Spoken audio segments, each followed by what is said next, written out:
Welcome, I'm Misima Katauka and you are watching NewsX World. Let's take a look at some of the headlines of this hour. As SCO summit has commenced in full favor, the leaders at the summit in Tianjin have discussed war, tariffs, and setting a new world order. At the summit, Chinese President Xi has pledged $280 million in grants to SCO member states this year. Turkish President Recep Tayyip Erdogan has said that the United Nations has failed to prevent conflicts and urgently needs fundamental reform to become a true platform for global justice, especially amid atrocities against the Palestinian people, speaking at the Shanghai Cooperation Organization summit in China. The European Union will deploy more low Earth orbit satellites to boost defenses against GPS jamming and improve detection capabilities, according to statements from EU Defense Commissioner Andrius Kubilius. The announcement comes after GPS on European Commission President Ursula von der Leyen's aircraft was jammed. Unification Church leader in South Korea has stated that she directed the group to bribe former First Lady Kim Kyung-hee politician Kwon Song-dong.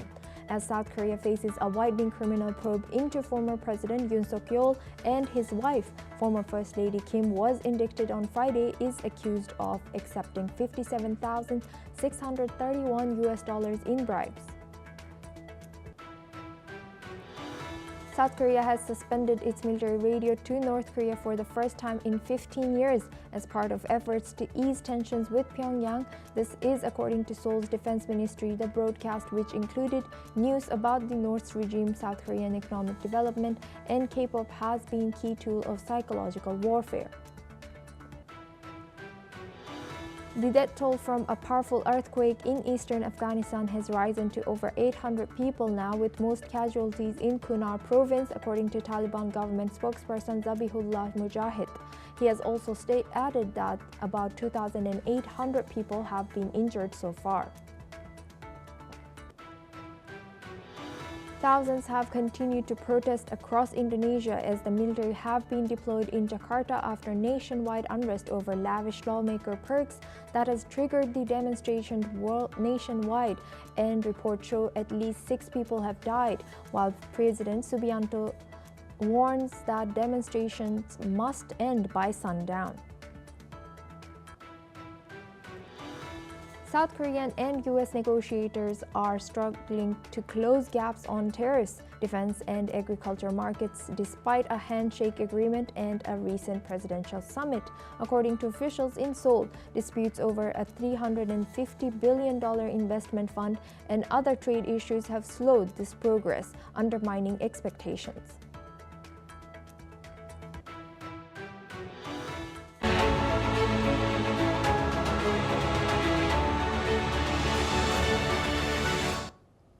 The SCO has issued a joint statement on trade, urging all parties to eliminate restrictive measures that violate UN rules. The organization also expressed concerns over actions that disrupt the stability of global supply chains and stressed that it opposes trade measures that violate World Trade Organization's rules and principles. Now for this discussion, we are joined by David K. Johnson. He's an American author, joins us live from Washington, and Scott Faulkner. He's the head of Eagle Enterprises, a security firm, joins us live from Washington, D.C. Thank you both for joining us today. First, I would like to ask a question to David. David, how do you interpret the strategic implications of this bloc expanding to 27 members and also launching SCO Development Bank? China has for some time been pushing its own trade zone plan, which hasn't gone anywhere. This was after Donald Trump and his first administration killed the American proposed Trans-Pacific Partnership. And what you're seeing here is a fundamental realignment of the world economy in its very early stages. So American hegemony and dominance in global trade matters has been destroyed by Donald Trump. And you're seeing India, China, and the 20 plus other countries that were either there or there as observers moving to promote their own interests and simply exclude the US, where the leader of the country now is an appallingly ignorant man who believes in mercantilism, an economic theory that was debunked over 250 years ago, and who flip-flops all over the place because he has no core values or knowledge that would allow him to have policy, whereas the leaders of the countries at this meeting in a port city, by the way, the 6th largest seaport in China, particularly the big 3 countries, India, China, and Russia, clearly are highly educated, have staffs of people around them who are highly competent, not a bunch of former TV hosts. So this is a major change in the world economy as we have known it since for roughly the last half century. And Scott, what is your intake? We have heard David say that, and now how do you interpret the strategic implications of expanding the SCO to 27 members? And could this be seen as a direct challenge to Western-led organizations and institutions? Well, certainly China would like to make this a direct challenge. I mean, that you've just seen 3 days of tremendous photo ops with all of these individuals coming together, and a lot of, I mean, you have 20 separate documents that were signed coming out of this summit, and some of them were quite almost tragically comedic because they're talking about territorial integrity and rule of law and rights of women, and from some of the countries that are the most oppressive and violators of those, including talking about the spread of illegal drugs, and China's, of course, the font of those. But in terms of the broader issue, I agree with my colleague here that Trump is looking at kind of back to the future, looking at the 16th, 17th centuries of mercantilism, looking at trade being the main driver, when in fact many other things drive international relations and the world order. So the part of it is going to be, will any reality come out of this rhetoric? And I think that's still to be seen. And David, building on that, to what extent does this SCO emphasis on sovereign equality, also Xi's emphasis on sovereign equality and multilateralism in the Global Governance Initiative align with China's actual foreign policy behavior? What do you think? Well, China has a very expansionist view of China. They've been building artificial islands to expand their claims to control navigation in the South China Sea. And of course, they want Tibet, Taiwan, run by the people who lost the 1949 war in China. They want all of that folded back into China. But of course, the Chinese, as you can tell when you go there and observe the infrastructure they're building, don't think like Americans in terms of 90 days or 2 years.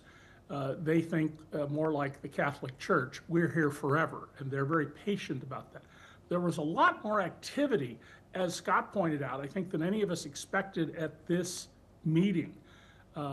We thought this would mostly be shake hands and be symbolic. They did issue a number of papers, and they posed repeatedly, and some of the things that they did were designed to denigrate Donald Trump without bringing up his face, like the limousine ride with Xi and Putin. Right. Thank you very much both for sharing that insight. Please stay with us as we come back to you for our next discussion. And now we stay on this topic. Chinese President Xi Jinping has proposed the Global Governance Initiative, calling on countries to work together for a more just and equitable global governance system. President Xi made the remarks while chairing the SCO Plus meeting in Tianjin. The summit was attended by leaders from more than 20 countries and heads of 10 international organizations. She has highlighted 5 principles of the Global Governance Initiative, which are adhering to sovereign equality, abiding by international rule of law, practicing multilateralism, advocating for the people-centered approach, and focusing on taking real actions. She also stressed that all countries, regardless of size, strength, or wealth, are equal participants, decision makers, and beneficiaries in global governance. Meanwhile, Russian President Vladimir Putin has voiced his support for the global governance initiative put forward by the Chinese leader as well. Now we go back to our guest discussion with David K. Johnson and Scott Faulkner. First, Scott, I would like to come to you and again ask this, what's your take on this China's long view? Like David just said that China looks at things like the Catholic Church like very long. A lot of people talk about checkers and chess. Actually, we're looking at China playing Go, which goes back to literally about 400 BC, about literally a very complex board game that you're trying to, over the long term, control large swaths of the board. So China's playing Go. America, no matter who is in office, plays whack-a-mole, which is basically we have this huge military power, and when something threatens us, whether it's 9/11 or recently the Iranian nuclear program, we basically flex our muscles and do something devastating, and then we move on. We do not really think strategically. Probably Reagan was probably the last one who thought strategically in terms of bringing down the Soviet Empire and the USSR. So that whack-a-mole for America, and certainly we're seeing that with Trump, that his whack-a-mole is all dealing with tariffs, and there's been a lot of pushback even among some of America's strongest trading partners, especially in Europe, regarding not only the tariffs and certainly the 50% tariff on India, but also the de minimis tariff waiver being removed, which means every item, even those per unit costs under $800, are now going to be subject to tariffs. And Europe is looking at almost a trade embargo, as well as suspending, along with Mexico, international mail. So there's just a lot of chaos going on right now in the world economy. And China's certainly going to be taking full advantage of that. So again, we're going to have to see how this plays out as we move toward now the UN General Assembly, which is the next major activity, and then the BRICS summit next year, which India is hosting. Yes, and David, now I would like to take your take. How might the smaller member states interpret and respond to China's leadership role within this framework?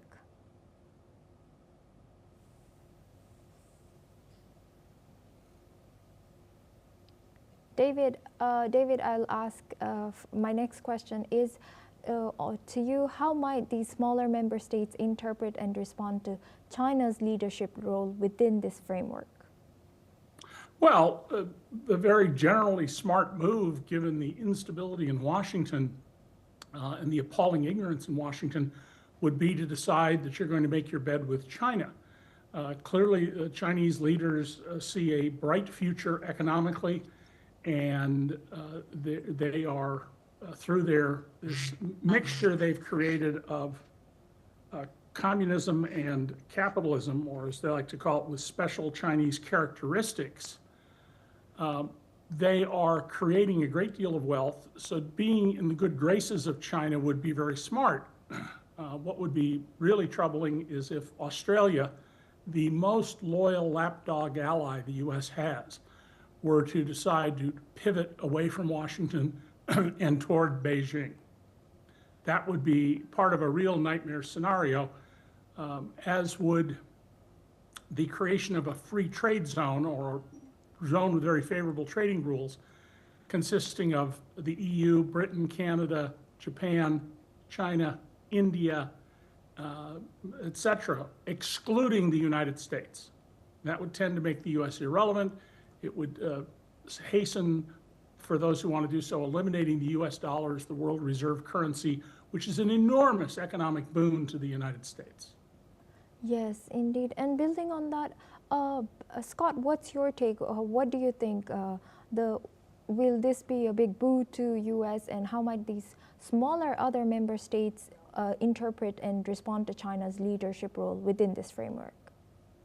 Well, many of these smaller states, especially in Central Asia, have been part of the Belt and Road Initiative that China has been initiating for years. The key is that much of the China Belt and Road Initiative was to extend Chinese economic dominance throughout basically the old Silk Road, and some of it was debt traps where they were basically taking over, especially ports along the African coast, that by spending, basically calling in their loans and taking over actual physical assets. So the key is that this potential development bank, the expansion of the SCO, how much of this is further codifying Belt and Road, how much of this is being maybe less predatory than the Belt and Road Initiative.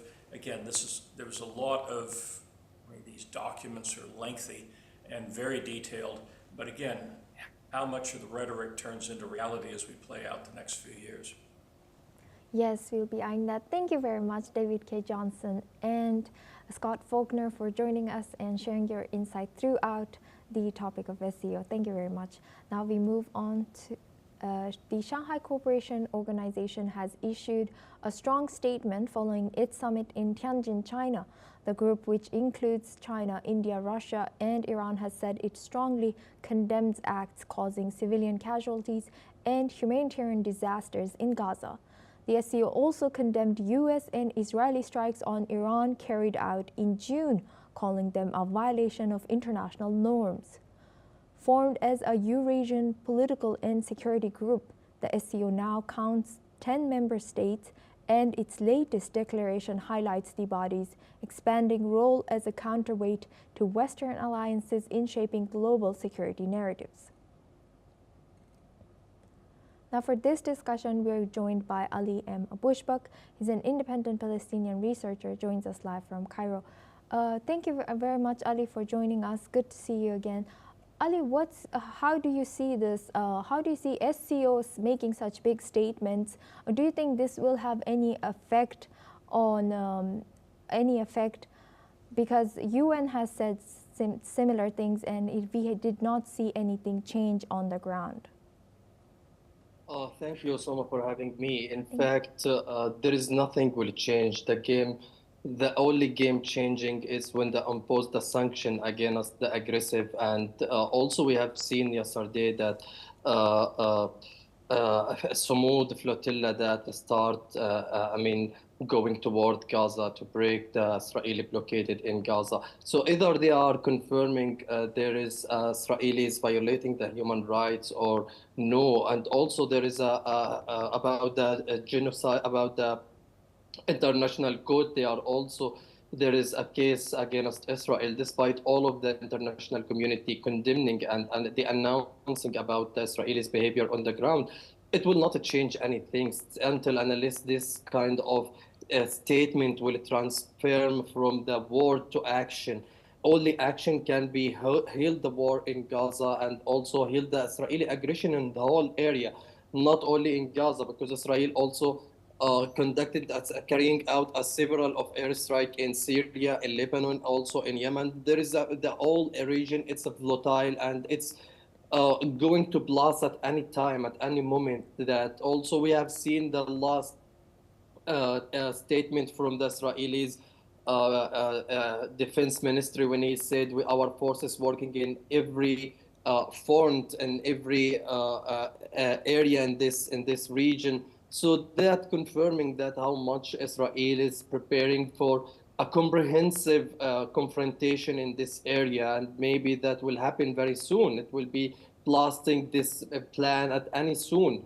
Especially there is an empty between in Hezbollah places, that there is also fighting and between the Hezbollah with the government with regard disarmed Hezbollah militant ability. Also, there is a clashes in Syria with regard regarding to the regime and the Druze minority. Also, Yemen. Also, now we have witnessing a crisis, a Red Sea crisis. Also, have been also represented again. So that's area it's completely missed, and also there is no international interference to stop and heal the Israelis' aggression on the ground. There is no any global of hope until analysts this word and this testimony will transform to action. We have seen recently that also America held that issue the visa for the Palestinian president to attend the United Nations General Summit. So that's also increased the situation, increased the confrontation between the grassroots and between the militant group and with Israel.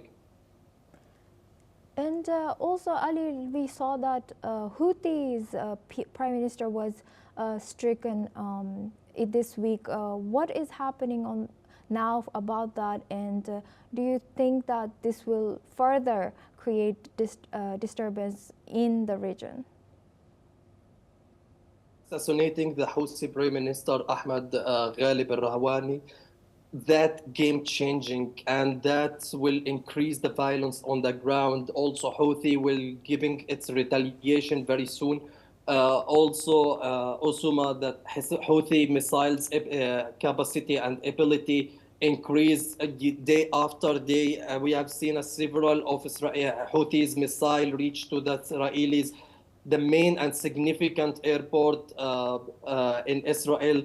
So that's creating a several of cases, and we have seen also a several of promise and from the Houthi that the retaliation will come very soon. That will increase the violence on the ground. And worth mentioning that the doctrine Houthi, it's they are belongs to the Shia sector, and they are Shia sector. They are so insist to take the retaliation, and they are so insist to not give up. So since past, it's also highlighting that the war between Houthi and the Arab area with regard, with Saudi Arabia and UAE, it's taking us several of years, and after that, Houthi never give up.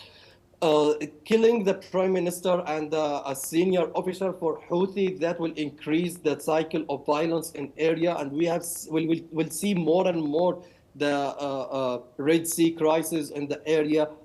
Also, Houthi, it was clear since the beginning of the wave of the conflict in area, especially during the war in Gaza, that it's a supporting front for the Palestinian and Gaza, and will not yield their attack until Israel will stop their attack in Gaza. It's talking about the unification of the arena. These kind of terms that have been issued to about the strategy that Iranian proxy in the area and the region, they have cooperated and coordinating and facilitating the connection between each other for a significant attack against Israel.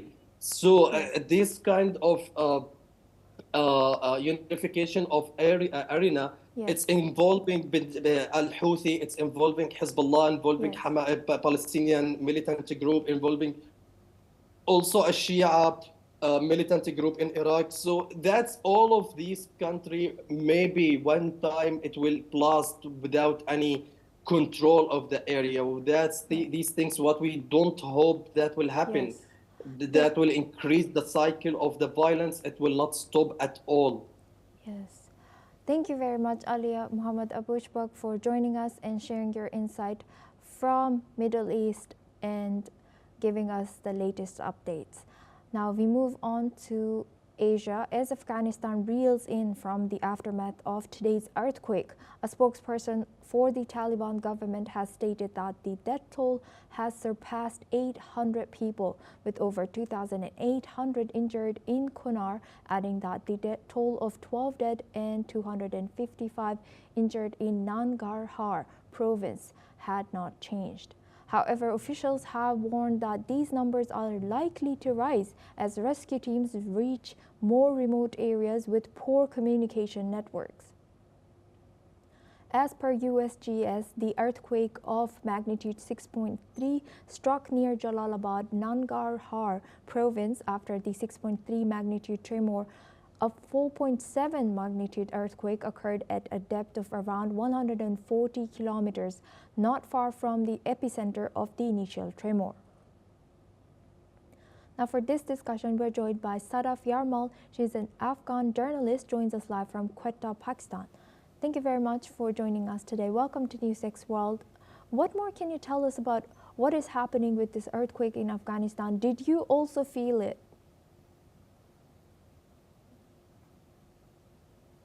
Sadaf, on to you. Let me repeat my question. Sadaf, could you hear me? Okay. So what more can you tell us Yes. about what is happening with the earthquake in Afghanistan, and did you also feel it from where you are? Thanks for having me. And about your question, the earthquake in eastern Afghanistan has been devastating. As you told, 800 people were died, and nearly 3,000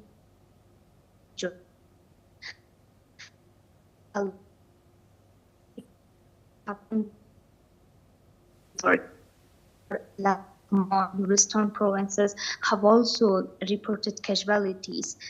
Dozens of people remain trapped under debris, and the numbers could rise at any moment. The disaster shows how vulnerable Afghanistan is to natural disaster. As we can see, the situation in Afghanistan, especially the natural disasters.